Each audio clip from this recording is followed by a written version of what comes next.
ओम नमः शिवाय। दोस्तों, बहुत पुराने समय की बात है कि एक क्रोधी राजा ने अपने बेटे को किसी दोस्त के कारण उसे देश निकाला दे दिया। राजकुमार ने बड़े दुखी मन से अपने गुजारे के लिए 4 लाल और कुछ स्वर्ण मुद्राएं साथ में लिया और भरे हृदय से अपने पिता के महल को छोड़ करके वह चल पड़ा। चलते चलते जब वह राजकुमार शहर से कुछ दूर पहुंचा तो उसे एक साधु का आश्रम दिखाई दिया। राजकुमार उस साधु के आश्रम में पहुंचा और साधु को देख करके दंडवत प्रणाम करके एक तरफ जाकर के बैठ गया। साधु ने उसकी मायूस शक्ल और शरीर पर कीमती वस्त्रों को देख करके पूछा कि बेटा तुम कौन हो और यहाँ पर कैसे आए हो। साधु की बात सुनकर के राजकुमार कहने लगा कि महाराज, मैं राजा धर्मदत्त का पुत्र रुद्र प्रताप हूँ। मेरे पिता ने मुझे देश निकाला दे दिया है, इसीलिए मैं परदेश जा रहा हूँ। रास्ते में आपका आश्रम दिखाई दिया तो मेरे मन में आया कि मैं आपके दर्शन करता चलूं। साधु ने रुद्र प्रताप की बात सुनकर के कहा कि बस तुम बहुत ही नेक इंसान हो और परदेश जा रहे हो, इसीलिए मैं तुम्हें 4 बातें बताता हूं। तुम उन बातों पर पूरा ध्यान रखना, क्योंकि परदेश में यह बातें तुम्हारे लिए बहुत काम आएंगी। पहली यह कि परदेश में एक से भले 2 होते हैं, और दूसरी बात है कि परदेश में दूसरे का हाथ का बना खाना मत खाना। अगर किसी कारण से खाना भी पड़ जाए तो पहले किसी जानवर को खिला देना। और तीसरी बात यह है कि परदेश में जाकर के किसी दूसरे की बिछाई हुई चारपाई पर मत सोना।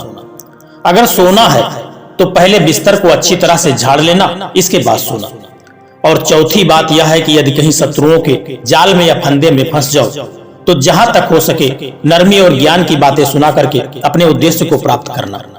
साधु ने कहा कि मेरी यह 4 बातें हमेशा ध्यान रखना। साधु की बात सुनकर के साधु को प्रणाम करके राजकुमार परदेश चल पड़ा। जब चलते चलते बहुत दिन बीत गए तो वह एक जंगल में जाकर के पहुंच गया। वहां उसने देखा कि एक चील एक कछुए के बच्चे को लेकर के उड़ रही है। संयोग से बच्चा उस चील के पंजे से छूट करके नीचे गिरा और रुद्र प्रताप ने कछुए को जब तड़पते हुए देखा तो उसे बड़ी दया आ गई। उसके मन में यह हुआ कि इस बच्चे को पालना चाहिए। इस बच्चे को पालने से 2 बातें होंगी। पहली तो यह कि यह बच्चे के प्राण बच जाएंगे, और दूसरी बात यह कि साधु द्वारा कही गई पहली बात भी पूरी हो जाएगी कि सफर में एक से भले 2 लोग होते हैं, और इससे बातें करते हुए दिन भी आसानी से बीत जाएगा। यही सब सोच करके रुद्र प्रताप ने उस कछुए के बच्चे को अपने साथ में ले लिया। अब सफर में उसके साथ हुआ कछुआ का बच्चा भी शामिल हो चुका था। कुछ दिनों के बाद राजकुमार को एक अच्छा सा स्थान दिखाई पड़ा। उस स्थान पर पहुंच करके उसने कुछ खाया पिया और फिर कछुए के बच्चे से कहा, तुम यहीं पर बैठे रहना, मैं जरा थोड़ी देर विश्राम कर लूं। इतना कह करके रुद्र प्रताप एक पेड़ के नीचे जाकर के सो गया। दोस्तों, उसी पेड़ के ऊपर एक सांप और एक कौवा रहता था। उन दोनों का यह दस्तूर था कि जब कोई व्यक्ति उस पेड़ के नीचे ठहरता तो सांप उसे डस लेता और कौवा उसकी आंखें निकाल लेता था। सांप ने जब सोते हुए मुसाफिर को देखा तो पेड़ से नीचे उतरा और राजकुमार को डस लिया। सांप के डसते ही तुरंत राजकुमार के प्राण पखेरु उड़ गए। कुछ देर में जब कछुए की नजर रुद्र प्रताप पर पड़ी तो वह उसे मरा देख करके बहुत घबरा गया और रुद्र प्रताप के ऊपर बैठ करके रोने लगा। तभी कौवा भी पेड़ के नीचे उतरा और ज्यों ही उसने रुद्र प्रताप की आंखें निकालनी चाहिए त्यों ही कछुए ने झपट करके कौवे की गर्दन को मुंह से पकड़ लिया। कौवे ने बहुत जोर लगाया मगर कछुए ने उसे नहीं छोड़ा। तब कौवे ने सांप को पुकारा। कौवे की आवाज सुनकर के सांप जब वहां पहुंचा तो उसने बड़े जोर से कछुए की पीठ पर डंक मारा, परंतु कछुए ने अपना मुंह भीतर कर लिया। सांप ने कई बार कछुए की पीठ पर डंक मारा, किंतु हर बार कछुआ अपना मुंह अंदर कर लेता। जब सांप का कछुआ पर बस नहीं चला तो उसने कछुए से प्रार्थना करना शुरू की कि तुम मेरे मित्र को छोड़ दो। इतना सुनकर के कछुआ कहने लगा कि नहीं, तूने मेरे मित्र को डसा है, अब मैं भी तेरे मित्र की जान ले लूंगा। तू मेरे मित्र को छोड़ दे तो मैं तेरे मित्र को जीवित कर दूंगा। इतना कह करके सांप ने काटी हुई जगह पर मुंह रख करके राजकुमार रुद्र प्रताप के शरीर से सारा विष खींच लिया और कहने लगा कि अब तो मेरे मित्र को छोड़ दे। कछुए ने जब राजकुमार को देखा कि उसे थोड़ा सा होश आ रहा है और उसका जहर उतर रहा है तो उसने कौवे की गर्दन को छोड़ दिया। जब रुद्र प्रताप को होश आया तब कछुए ने उसे सांप के डसने का सारा वृत्तांत बता दिया। कछुए की बात सुनकर के रुद्र प्रताप के मन में साधु की बताई पहली बात खटकी। सोचा साधु की एक बात तो काम आ गई कि एक से भले 2 होते हैं। मन ही मन उसने साधु को बहुत धन्यवाद दिया और आगे की यात्रा पर निकल पड़ा। चलते चलते कुछ दिनों के बाद जब वो समुद्र के किनारे पर जाकर के पहुंचे, तब कछुए के बच्चे ने कहा कि मित्र, मेरा देश आ गया है, यदि तुम कहो तो मैं अपने माता पिता से मिल करके यह चलाऊं, क्योंकि उनसे बिछड़े हुए बहुत दिन बीत चुके हैं, वे बहुत दुखी होंगे।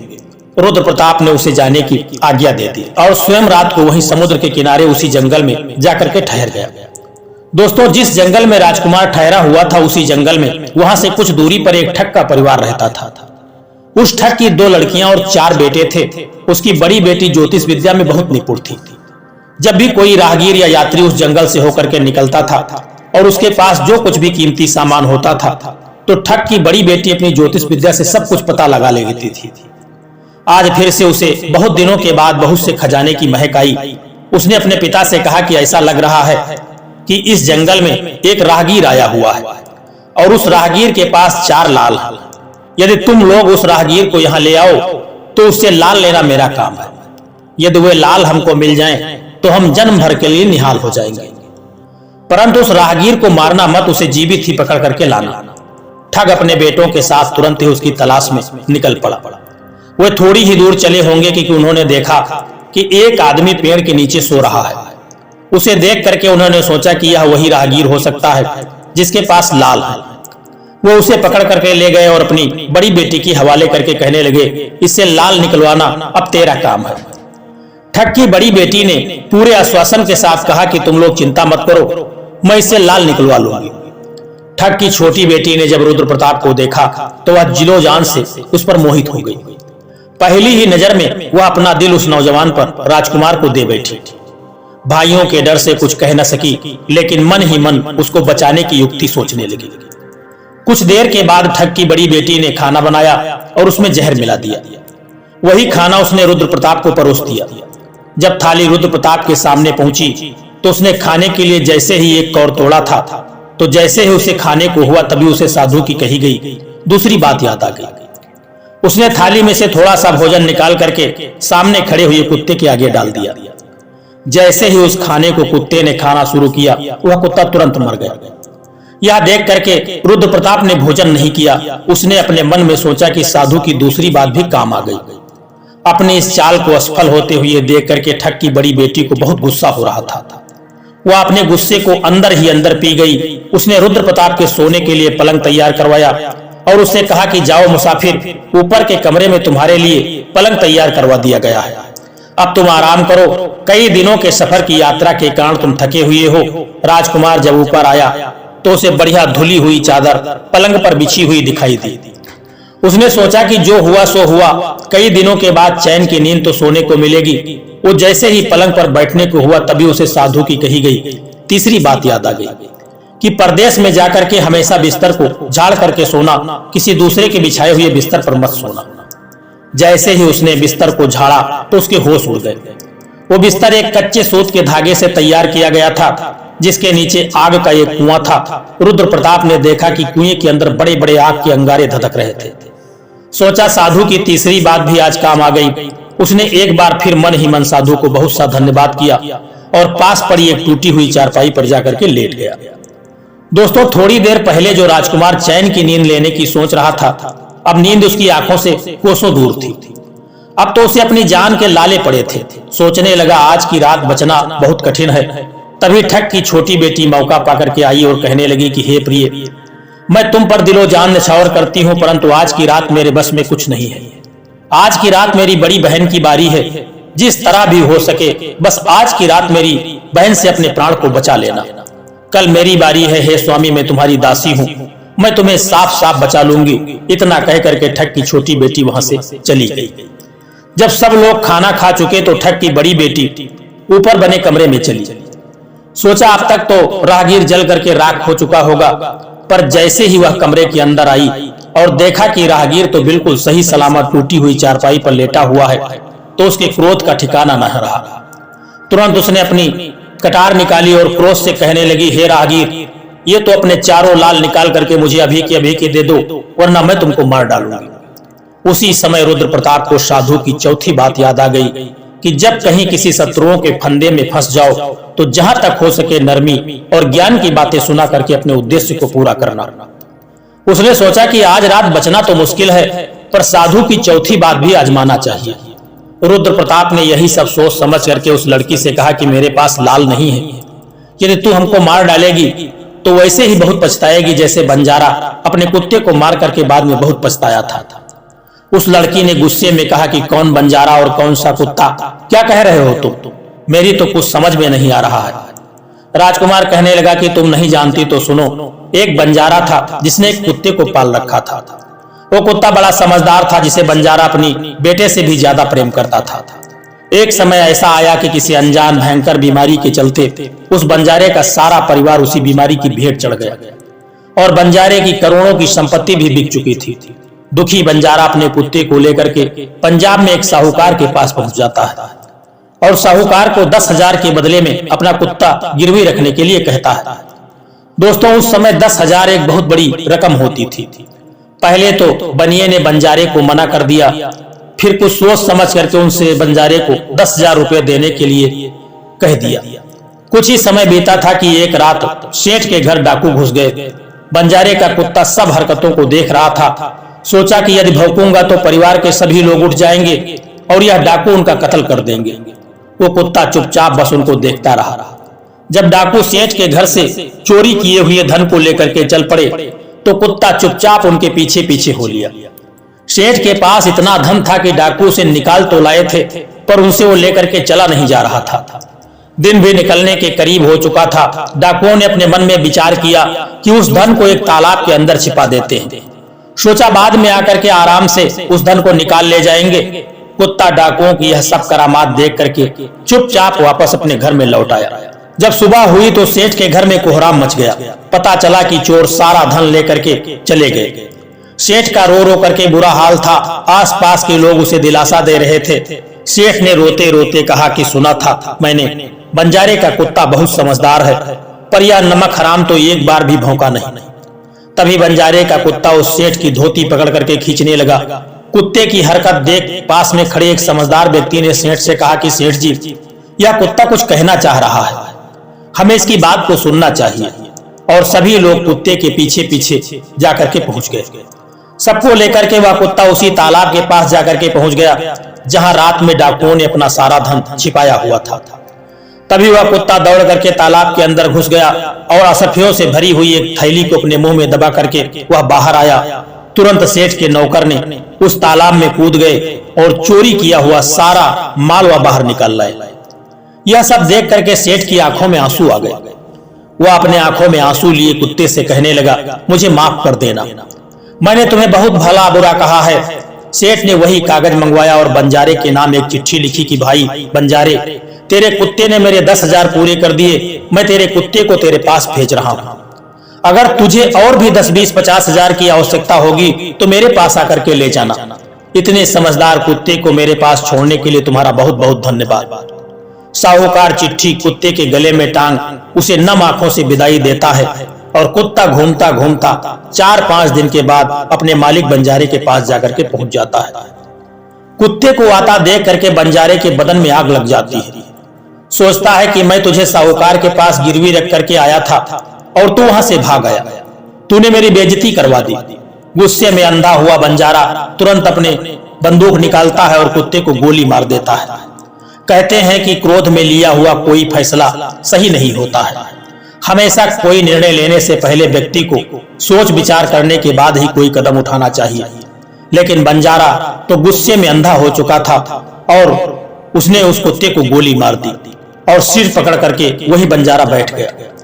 दोस्तों, कुछ देर के बाद जब उसकी नजर कुत्ते के गले में टंगी हुई पर्ची पर पड़ी, तभी बंजारे ने जब वह पर्ची निकाल करके पढ़ना शुरू किया तो पढ़ते ही पढ़ते वह बंजारा फूट फूट करके दहाड़े मार करके रोने लगा। पर अब भला क्या हो सकता था। बंजारे की कहानी सुना करके रुद्र प्रताप ठग की बेटी से कहता है, एक और कहानी सुनो। एक राजा के पास एक बहुत समझदार पढ़ाया हुआ तोता था। वह तोता बड़ा चतुर था। एक दिन राजा तोते को अपने साथ गंगा स्नान करने के लिए ले गया और उसको घाट पर बिठा करके स्वयं स्नान करने चला गया। तभी तोते की नजर अमरफल पर पड़ी जो पास ही नदी में बहता हुआ आगे जा रहा था। वह उसको नदी के बाहर निकाल लाया और राजा के आने पर उसको वह अमर फल देता हुआ कहने लगा कि महाराज, यह अमर फल है, इसे खा लीजिए। राजा ने कहा कि मैं अकेला अमर फल खा करके क्या करूंगा, अपने बाग में लगा दूंगा, जब इसमें फल लगेंगे तब सभी परिवार के लोगों को खिला करके उनको अमर कर दूंगा। गंगा स्नान के बाद लौट करके राजा ने जब अपने राजमहल में पहुंचे तो वह फल माली को दे करके कहा कि इस फल को ले जाकर के बाग में लगा दो। दोस्तों, कुछ दिन ही बीते थे कि उस पेड़ पर फल फूल लगने लगे और जब उसमें एक फल लगा, पक करके एक दिन वह पेड़ के नीचे गिरा तो उसे सांप ने सूंघ लिया, जिससे वह फल जहरीला हो गया। अनजाने में माली वह अमर फल लेकर के राजा के पास पहुंचा।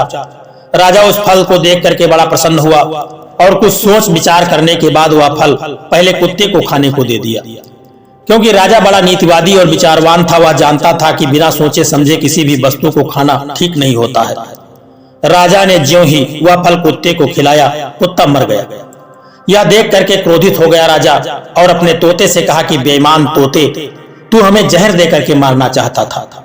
इतना कह करके राजा ने क्रोध में आकर के तोते की गर्दन को तलवार से काट डाला और माली से कहा कि इस पेड़ के चारों तरफ कांटे लगा दो, जिससे कोई भी इसका फल न खा सके। एक दिन की बात है कि उसी शहर में सास बहू में लड़ाई हो गई, बहुत लड़ाई हुई। सास गुस्सा होकर के वह बुढ़िया घर से निकल करके कहने लगी कि आज मैं राजा के बगीचे में जाकर के वह जहर वाला फल खा लूंगी। इतना कह करके वह बाग में पहुंची और जैसे ही उसने फल तोड़ करके खाया तो वह 16 साल की एक युवती बन गई। जब राजा को यह समाचार मिला तो उसे सारा माजरा समझते देर नहीं लगी। राजा को बड़ा दुख हुआ। वह कहने लगा कि वास्तव में यह अमर फल ही है, मैंने व्यर्थ ही इतने समझदार तोते को मार डाला। इतनी कहानी कहते कहते सवेरा हो गया। तभी ठग की बेटी ने रुद्र प्रताप से कहा कि आज तो तूने मुझे बातों में उलझा करके अपनी जान बचा ली, परंतु आज रात मेरी छोटी बहन की बारी है, वो तुझे किसी भी कीमत पर जीवित नहीं छोड़ेगी। जब ठग की छोटी बेटी को पता चला कि रुद्र प्रताप जिंदा और बिल्कुल सही सलामत है तो उसकी खुशी का ठिकाना नहीं रहा। अपनी बहन को दिखाने के लिए ऊपरी मन से कहने लगी कि तुम निश्चिंत रहो बहन, मैं आज इससे लाल लिए बिना छोड़ने वाली नहीं हूं। दिन बीता और रात हुई, तब ठग की छोटी बेटी रुद्र प्रताप के पास पहुंची और कहने लगी कि भगवान का शुक्र है जो तुमने चालाकी से अपनी जान बचा ली। रुद्र प्रताप कहने लगा कि तुम सब ऐसा क्यों करती हो। तभी ठग की छोटी बेटी कहने लगी, हमारी तो यही रीति है, मेरे भाई और बाप मुसाफिरों को पकड़ करके लाते हैं और हम बहनें अपनी चालाकी से उनसे माल हथियाने के बाद उन्हें मार डालती हैं। फिर वह कहने लगे कि पर तुम चिंता मत करो, अब मेरी बारी है और मैं तो दिलो जान से तुम्हारी दासी हूं, तुम्हें जैसा समझ पड़े वैसा ही करो। यह सुनकर के रुद्र प्रताप कहने लगा कि प्रिय, तुम भी मुझे देखते ही पसंद आ गई थी, दिल करता है कि हर पल तुम्हारे पास ही रहूं। तुम अपनी बड़ी बहन की तरफ नहीं हो, तुम एक नेक दिल औरत हो और तुमसे मेरा कुछ भी छिपा नहीं हुआ है। उसकी बात सुनकर के ठग की बेटी ने कहा कि तुम कहते हो कि तुमसे मुझसे कुछ छिपा नहीं है, तो फिर वे लाल कहाँ हैं? रुद्र प्रताप ने कहा कि वो चारों लाल मेरी जांघ में हैं, अगर तुम निकालना चाहो तो निकाल लो। राजकुमार की बात सुनकर के ठग की छोटी बेटी कहने लगी, प्यारे वो लाल तुम्हें ही मुबारक हो, मैं तो तुम्हारी दासी हूँ, तुम्हारे दर्शनों की प्यासी हूँ और तुम्हारे सिवाय मुझे और कुछ नहीं चाहिए। यह सुनकर के रुद्र प्रताप कहने लगा कि जो कुछ भी तुमने कहा है वह सब तो ठीक है, लेकिन एक प्यार और प्रेम की बातें सब धरी रह जाएंगी जब हमारे शरीर में प्राण ही नहीं रहेंगे। क्योंकि जब तुम्हारे बाप और भाइयों को इसका पता चलेगा कि हम दोनों की खैर नहीं है, तभी ठग की बेटी कहती है कि तुम चिंता मत करो, मेरे पास इसका भी उपाय है। आज रात सबके सोने के बाद हम लोग यहाँ से भाग चलेंगे और कहीं बहुत दूर जाकर के वहीं रहेंगे, जहाँ कभी भी मेरे बाप और मेरे भाई नहीं पहुंच सकेंगे। रुद्र प्रताप कहने लगा, यह सब कैसे होगा, यहाँ से निकलने का? ठग की बेटी कहने लगी कि यहाँ से निकलने का सिर्फ एक ही उपाय है। मेरे पिता के पास 2 घोड़े हैं, जिसमें एक तो दिन भर में 70 कोस चलता है और दूसरा दिन भर में 90 कोस चलता है। तुम उसमें से बड़े वाले घोड़े को खोल लाना, तब तक मैं हम दोनों के लिए कुछ धन का प्रबंध कर लेती हूँ और धन बांध करके ले आऊंगी। जब आधी रात हुई तभी रुद्र प्रताप घोड़े को खोलने चला गया। रुद्र प्रताप घोड़ा ले आया, मगर जल्दबाजी के कारण वह बड़े के स्थान पर छोटे को ले आया। ठग की बेटी बहुत सा माल लेकर के घोड़े पर बैठ गई और दोनों चल दिए। घोड़ा जब चलते चलते 70 कोस निकला तो जंगल में जाकर के वह खड़ा हो गया। बीच जंगल में घोड़े को देख करके खड़ा रुद्र प्रताप और ठग की बेटी की होश उड़ गए। ठग की बेटी कहने लगी, अनर्थ हो गया, तुम रात के अंधेरे में बड़े की जगह छोटे घोड़े को ले आए हो। मेरे पिता और भाई आते ही होंगे और वे हमें आकर के किसी भी कीमत पर छोड़ने वाले नहीं हैं। दोस्तों, इधर जब सवेरा हुआ तो ठग ने देखा कि उसकी बेटी और मुसाफिर दोनों गायब हैं। उसने सोचा कि निसंदेह वह बदमाश मेरी बेटी को भगा करके ले गया होगा। तबेले में जाकर के देखा तो पाया कि छोटा घोड़ा गायब है और बड़ा घोड़ा वहीं पर है। सोचा अभी ज्यादा दूर नहीं गए होंगे और घोड़े पर सवार होकर के उसने तेजी से घोड़े को दौड़ा दिया और थोड़ी ही देर में जंगल में वह जाकर के उसी स्थान पर पहुंच गए जहां रुद्र प्रताप और उसकी बेटी ठहरे हुए थे। रुद्र प्रताप ने जब उसको आते देखा तो बहुत घबरा गया और कहने लगा कि देखो, तुम्हारा पिता आ रहा है, अब उससे प्राण हमारे कैसे बचेंगे। लड़की ने कहा कि घबराओ मत और जो मैं कहती हूँ उसे ध्यान से सुनो। जाओ, जाकर के उस पेड़ पर चढ़कर बैठ जाओ। जब मेरा बाप तुम्हें पकड़ने के लिए आएगा और पेड़ पर चढ़ेगा तो मैं चुपके से बड़े वाले घोड़े पर चढ़ करके उसको तुम्हारी डाल के नीचे ला करके खड़ा कर दूंगी। तुम कूद करके उसी घोड़े पर जाकर के बैठ जाना। इस प्रकार हम दोनों बच करके साफ साफ निकल जाएंगे। यह सुनकर के रुद्र प्रताप तुरंत पेड़ पर जाकर के चढ़ गया और तभी तक ठग भी वहां आकर के पहुंच गया। पिता को देख करके उसकी बेटी ने नाटक करते हुए कहा कि पिताजी, ये दुष्ट मुझे धोखे से यहाँ भगा ले आया है, आप इसे किसी भी कीमत पर छोड़ना नहीं। इतना सुन करके वह ठग गुस्से से तिलमिलाया। रुद्र प्रताप को पेड़ पर चढ़ा देख करके घोड़े से नीचे उतरा और उसे पकड़ने के लिए पेड़ पर चढ़ने लगा। बाप के घोड़े से उतरते ही मौका देख करके ठग की बेटी घोड़े पर चढ़ करके उसे रुद्र प्रताप की डाल के नीचे ला करके खड़ा कर दिया और रुद्र प्रताप तुरंत कूद करके उसी पर घोड़े पर जाकर के बैठ गया। रुद्र प्रताप के बैठते ही ठग की बेटी ने घोड़े को दौड़ा दिया। ठग हाथ देखता रह गया। ठग की बेटी और रुद्र प्रताप कई दिनों का रास्ता तय करने के बाद जाकर के एक शहर में पहुंच गए और दोनों वहीं जाकर के बस गए। रुद्र प्रताप और ठग की बेटी के साथ आराम से दिन काट रहा था। तभी देश निकाले का उससे समय भी पूरा हो चुका था। तभी वह उसको लेकर के अपने राज्य में वापस चला गया और उसके साथ विवाह कर लिया। हंसता खेलता जीवन व्यतीत किया। दोस्तों, रुद्र प्रताप और ठग की बेटी की यह कहानी हमें सिखाती है कि प्रेम और विश्वास का बंधन सबसे मजबूत होता है। जब बुद्धिमानी, धैर्य और निस्वार्थ प्रेम मिलते हैं तो असंभव भी संभव हो जाता है। जीवन में चाहे कितनी भी समस्याएं हों, कठिन परिस्थितियां क्यों न हो, सही निर्णय, संयम और परस्पर विश्वास हमें संकट से बाहर निकाल देते हैं। दोस्तों, यह कहानी आपको कैसी लगी है एक प्यारा सा कमेंट करके जरूर बताना और यदि यह वीडियो आपको अच्छा लगा है, पसंद आया है तो इस वीडियो को लाइक, शेयर करना और चैनल को सब्सक्राइब करने की भी कृपा कर देना। जय श्री कृष्णा, राधे राधे।